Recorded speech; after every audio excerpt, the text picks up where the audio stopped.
Salut tout le monde, ici Chloé, propriétaire de Cannes Athlétique. Je vous présente ma première capsule qui se veut un circuit hebdomadaire pour stimuler vous et vos chiens pris dans ce temps de confinement. Si vous voulez savoir qui je suis un peu plus, je vous encourage à aller sur mon site web. Vous allez avoir un petit peu plus mon parcours détaillé. Je vous parle aujourd'hui pour vous lancer mes capsules de Fitness Cana. Ce sont des capsules qui vont être hebdomadaires, gratuites et pour tous les niveaux.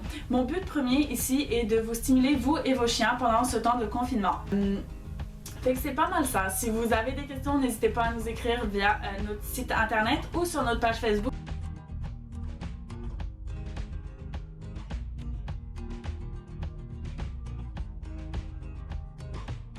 Ici, Maple réalise tôt notre ordre de ciblage des pattes avant sur une surface stable et surélevée.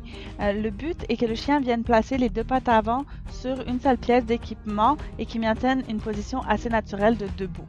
Fait que récompenser la tête plus ou moins dans une position naturelle, pas trop surélevée, pas trop basse. Par contre, il est important de comprendre pourquoi on réalise cet exercice. D'avoir les pattes avant surélevées permet un transfert de poids sur les membres pelviens, c'est-à-dire les pattes arrière, la queue, le bassin. Ça vient donc chercher à engager ces muscles-là, ainsi que celui du tronc, donc les abdominaux et les lombaires. Mais ce n'est pas tout. D'avoir les pattes avant surélevées fixes vient chercher à activer les stabilisateurs des épaules et des coudes, ainsi que celui de la nuque. Pour apprendre cet ordre-là, je vais vous mettre une vidéo de Jay qui le réalise sur différents obstacles. C'est toujours important de considérer de reset le chien pour qu'il revienne reprendre la position pour pouvoir travailler efficacement.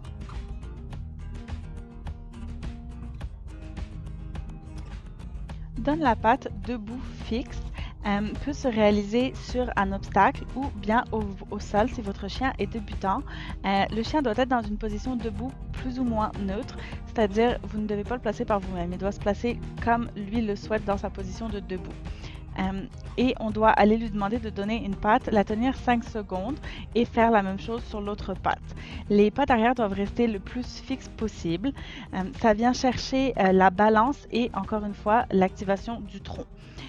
Bien sûr, il faut aussi considérer que si le chien donne la patte de côté, on vient activer des muscles différents que s'il l'attend vers l'avant. Mais comme, encore une fois, je le rajoute, vous pouvez aller chercher la difficulté en changeant votre obstacle sur lequel les pattes avant sont fixes. Surtout, ce qui est tout le temps important, c'est de travailler en alternance pour faire le transfert de poids de droite vers la gauche.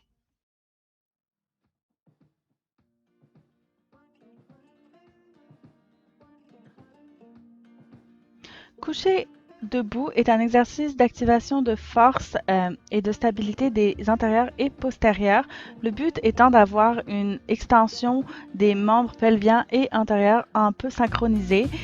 Ici, Maple déplace ses postérieurs un petit peu, mais elle devrait les avoir plus fixes et c'est pour ça que j'aime travailler avec du ciblage sur une zone.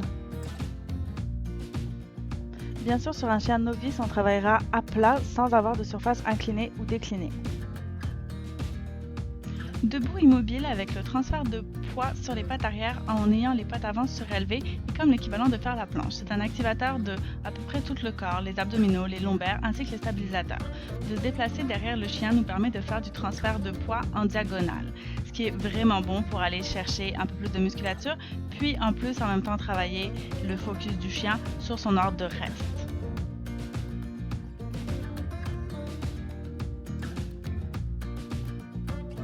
Tourner autour d'un objet nous permet de s'assurer que le chien tourne en marchant plutôt qu'en sautant, comme souvent on le voit lorsqu'on le fait juste suivre sa queue ou leurrer avec une main. L'important est aussi de travailler autant à droite qu'à gauche pour pouvoir travailler la flexibilité de la colonne vertébrale. Lorsque le chien est à l'aise, on peut alors enlever l'obstacle qui sert de support. Je vous recommande de faire 3 pratiques de fitness par semaine, 3 jours différents. Vous pouvez réutiliser les mêmes exercices, mais juste changer l'ordre dans lequel vous les réalisez. Comme exemple, ici, jour 1, jour 2, qui sont les mêmes, mais juste avec des ordres différés. Ceci vous permet mentalement de challenger votre chien pour éviter qu'il apprenne le pattern, puis surtout pour aller chercher à activer différemment les muscles parce qu'ils vont être réchauffés de manière complètement différente.